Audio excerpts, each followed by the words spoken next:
Olá pessoal, estamos de volta com as nossas aulas de matemática. Ainda à distância, ainda não é possível nos encontrarmos na escola. A gente espera que todos vocês estejam em casa, aí na quarentena, com isolamento social, para que a gente possa atravessar essa crise e todos nós sairmos bem, ok? Nós estamos aqui com o conteúdo de grandezas proporcionais. Grandezas diretamente proporcionais e grandezas inversamente proporcionais, ok? Acredito que você já tenha estudado isso no ensino fundamental, ok? E é importante a gente saber, para estudar as grandezas proporcionais, o que é a própria grandeza, né?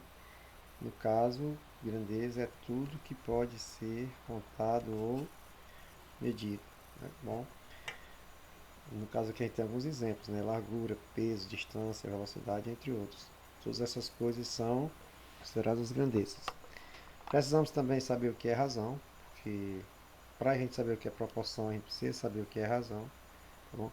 A razão é a comparação entre dois números, só que para a gente comparar esses dois números, a gente tem que usar a divisão, porque quando a gente compara dois números usando a subtração, a gente fala da própria subtração. E a razão, ela tem que estar sempre, né, escrita na forma de fração, na forma de A sobre B com B diferente de zero, tá bom? Então isso aí é a razão. E o que é a proporção? Proporção é quando nós encontramos a igualdade entre duas razões diferentes.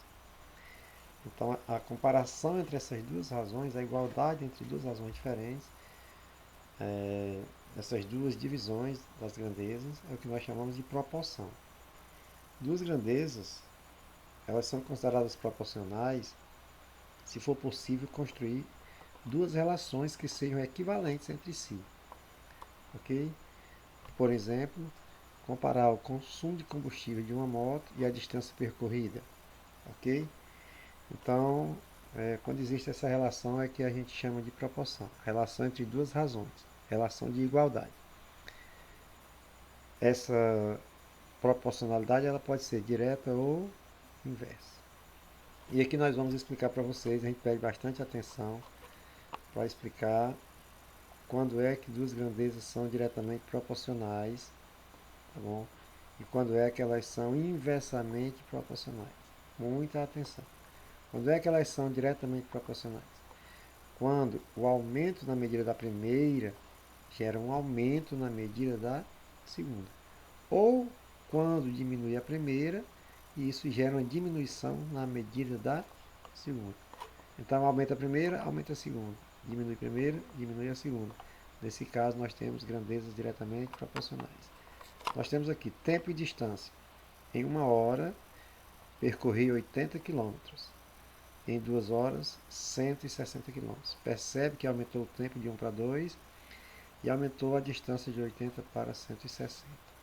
Em 3 horas, 240, percebe que aumentou de 2 para 3 e de 160 para 240. Então, nesses casos, nós temos grandezas diretamente proporcionais.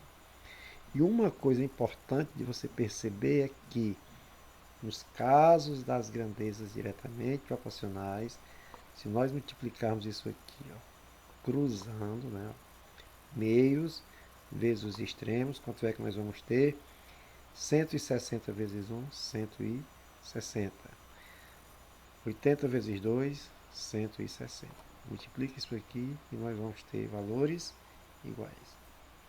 O que acontece para que duas grandezas sejam inversamente proporcionais? Ao contrário, né? Quando há o aumento de uma medida, a outra medida diminui.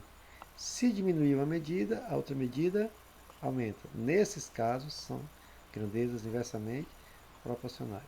Veja bem, eu gastei uma hora para percorrer uma certa distância, andando a 120 km por hora. Em uma outra oportunidade, eu gastei 2 horas para fazer o mesmo percurso. Então eu aumentei o tempo de percurso.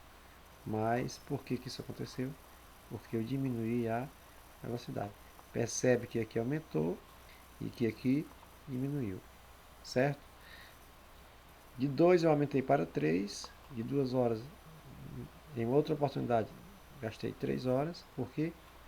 Porque aqui eu ia a 60 quilômetros e aqui eu passei a andar a 40. Então, aumentou o tempo, diminuiu a velocidade.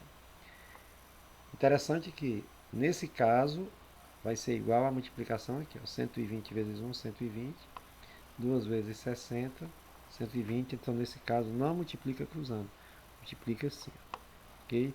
Para obter o mesmo resultado, é isso.